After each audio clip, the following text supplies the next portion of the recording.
Terima kasih pemirsa, Anda masih bersama kami di Sebaiknya Anda Tahu, dan tentunya masih berkaitan dengan tema kita hari ini, yaitu mengenai pengamanan arus mudik dan juga perayaan Idul Fitri 1439 Hijriah. Baik Bapak Kaslantas, kita kembali ke Bapak. Ini mengenai arus mudik Pak ya, mungkin walaupun di Kota Lubuk Linggau sendiri tidak terlalu masyarakatnya mudik keluar kota, hanya mungkin sebagian, tapi kan memang Kota Lubuk Linggau sendiri itu dijadikan tempat jalur transit.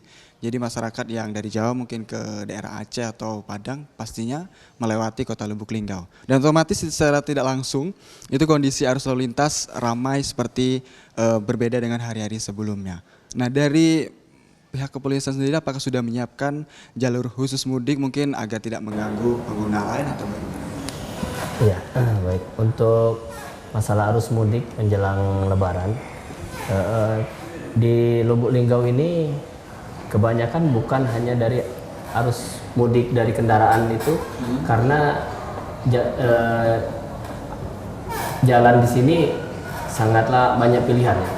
Dari jalur Palembang itu kebanyakan mengambil jalur Jalintim, jalur lintas timur. Jadi ke sini hanya sebagian saja yang itu.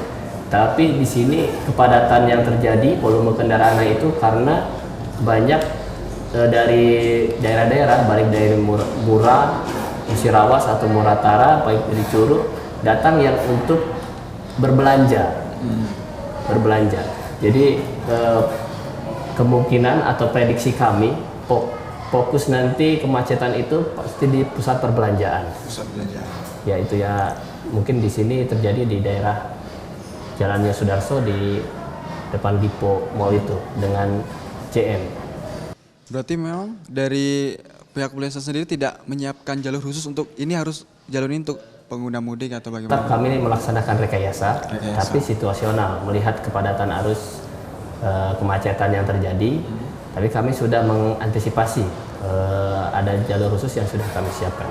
Tapi kalau melihat dari tahun-tahun sebelumnya nih Pak, untuk perayaan Idul Fitri tahun 2017 kemarin, itu bagaimana Pak? Apakah waktu tahun lalu itu menyiapkan jalur khusus untuk mudik atau bagaimana?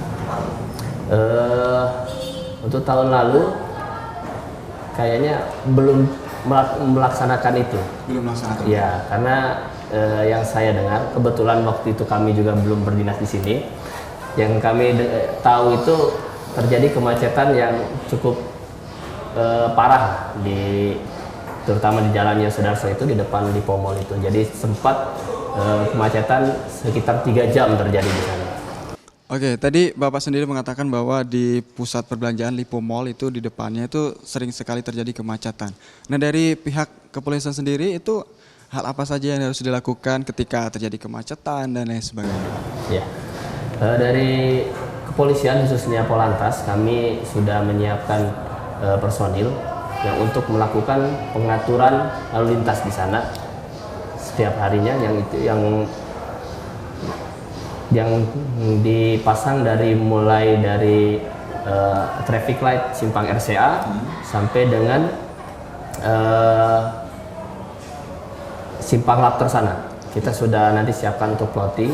Seandainya terjadi kemacetan, jadi kita bisa alihkan arus dari simpang RCA atau simpang Priuk sana. Kita sudah alihkan arus supaya tidak semua kendaraan masuk ke tengah-tengah kota itu, ke pusat perbelanjaan itu. Jadi supaya ada space waktu mereka untuk memasuki pusat perbelanjaan itu. Berarti nantinya akan dialihkan arus ya, misalkan terjadi. Selain itu juga kita akan melaksanakan rekayasa. Mungkin nanti kami bekerja sama dengan Dinas Perhubungan akan turun ke lapangan mencari rekayasa lalu lintas yang tepat untuk nanti. Mungkin akan dilaksanakan pemasangan traffic block di tengah jalan itu, tapi kami akan cek lagi supaya kami nanti rekayasanya lebih tepat. Ya. Nah, misalkan masyarakat mengalami ataupun melaksanakan mudik lebaran itu Pak, mereka itu sebenarnya harus diterapkan bagaimana atau caranya agar menjaga keamanan saat menjalankan arus mudik lebaran nanti? Untuk tips atau cara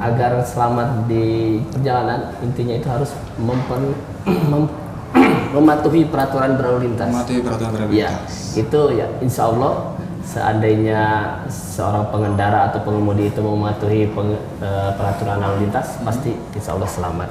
Insya Allah selamat. Ya. Mungkin dari segi kendaraan atau bagaimana Pak, biasanya itu perlu hal penting tidak Pak untuk menjaga keamanan mereka saat ini Pak? Melihat dari kejadian-kejadian yang laka lantas yang terjadi di Lubuk Linggau ini, kebanyakan yang terjadi adalah human error. Jadi penyebabnya adalah memang kelalaian pengendara. Jadi mungkin di sini supaya tidak terjadi kecelakaan lalu lintas, jadi masyarakat saya harapkan untuk mematuhi segala peraturan berlalu lintas. Nah, berbicara mengenai kecelakaan lalu lintas Bapak, misalkan masyarakat sudah, memang ini hal yang tidak diinginkan oleh masyarakat Lubuk Linggau khususnya, tapi memang kan misalkan sudah terlanjur terjadi laka lantas begitu, hal yang harus dilakukan pertama kali jika dia mengalami hal tersebut bagaimana? Apa yang harus dilakukan? Begitu atau menghubungi nomor telepon atau bagaimana? Ya. Kalau sudah terjadi kecelakaan lalu lintas, ya pada kesempatan pertama harus langsung melaporkan ke pihak kami. Ya, pihak kami supaya petugas cepat dapat merespon untuk datang ke TKP, tempat kejadian perkara, supaya kita bisa melihat dan menentukan skep TKP di lapangan. Jadi kita bisa melihat bagaimana terjadinya laka lantas itu. Jadi dari pihak kepolisian sendiri sudah disiapkan belum Pak nomor khusus untuk menghubungi masyarakat nantinya misalkan terjadi kecelakaan atau sebagainya? Oh iya.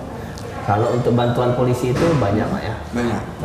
Mulai dari call center 110, ada aplikasi yang memang itu dari Polda Sumsel sudah launching, sudah diluncurkan dari tahun lalu itu. Jadi itu bisa segala urusan yang berkaitan dengan kepolisian bisa dilaporkan melalui aplikasi tersebut. Jadi aplikasinya itu bernama aplikasi Wongkito.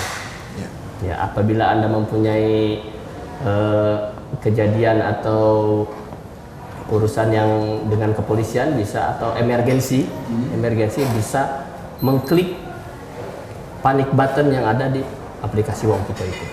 Baik, berbicara mengenai aplikasi polisi Wongkito, mungkin masyarakat Lubuk Linggau belum banyak yang tahu nih. Untuk Bapak Kapolres, bisa dijelaskan sedikit nggak Pak mengenai aplikasi itu layannya seperti apa atau manfaatnya apa saja? Jadi aplikasi Wongkito itu diciptakan oleh Polda Sumsel untuk mampu memberikan pelayanan yang mobile kepada masyarakat. Jadi masyarakat Kota Lubuk Linggau bisa mendownload melalui Play Store, nanti ada ketik aja Wongkito, dia akan muncul. Ya. Download saja. Kemudian nanti masukkan identitas diri kita, nanti sewaktu-waktu ada keluhan apa saja terhadap pelayanan yang selama ini diberikan oleh kepolisian, nah tinggal merespon di situ. Ya misalnya ketemu kecelakaan, ada peristiwa pidana, pencet saja ada tulisan panic button, nanti petugas akan segera datang ke lokasi. Karena handphone yang saudara sudah download aplikasi itu, maka terkonek gitu loh. Posisinya di mana kita mengetahui. Jadi memang langsung otomatis terkoneksi dengan petugas begitu Pak ya? Ya, betul. Itu tadi kan misalkan dalam kondisi darurat begitu Pak. Apakah ada layanan lain selain misalkan dalam kondisi darurat mereka masyarakat Lubuk Linggau khususnya memencet panic button atau ada layanan lain dalam aplikasi tersebut? Selain tadi sudah disampaikan call center 110, mungkin nanti kita akan siapkan nomor khusus. Ya. Nanti kita akan publish ya, terutama karena yang menjadi atensi kita adalah masalah lalu lintas ya, nanti mungkin ada nomor Pak Kasat Lantas yang akan kita share ke masyarakat Kota Lubuk Linggau, sehingga masyarakat Kota Lubuk Linggau kalau menemukan kecelakaan, kemacetan ya kan, itu segera menghubungi nomor itu. Berarti memang dari masyarakat sendiri apakah ingin mengetahui kondisi darurat mereka atau tidak begitu Pak ya? Ya betul, kita akan sangat terbuka untuk menerima saran, masukan, informasi dari masyarakat. Nah, saran dari masukan dari masyarakat itu biasanya kan kritik dan saran mereka sebenarnya banyak begitu Pak. Mungkin dari cara menyampaikannya mereka belum begitu paham. Apakah dari Polres Lubuk Linggau sendiri itu ada tempat atau wadah khusus untuk menerima kritik dan saran itu melalui apa? Saya kira yang lebih simpel itu melalui nomor handphone ya. Nomor handphone saya bisa ditulis saja. Ya saya akan sampaikan. Bisa ditulis untuk teman-teman atau warga masyarakat Kota Lubuk Linggau. Nomor saya 081 38 234 1998, itu nomor saya. 24 jam aktif. Silakan kalau ada keluhan apa saja, ada pengaduan apa saja, ya, laporkan melalui nomor itu. Pasti akan segera saya tindak lanjut. Begitu. Berarti harus memang kalau ingin memberikan kritik saran langsung ke Bapak Kapolres ya? Ya. Tapi kalau SMS mau minta pulsa nggak boleh Pak ya? Oke Bapak, kita harus jeda sebentar, nanti kita akan lanjutkan kembali obrolan kita. Baik pemirsa Silam Pari TV, jangan kemana-mana, kita akan lanjutkan obrolan kita nanti di program Sebaiknya Anda Tahu. Tetaplah bersama kami.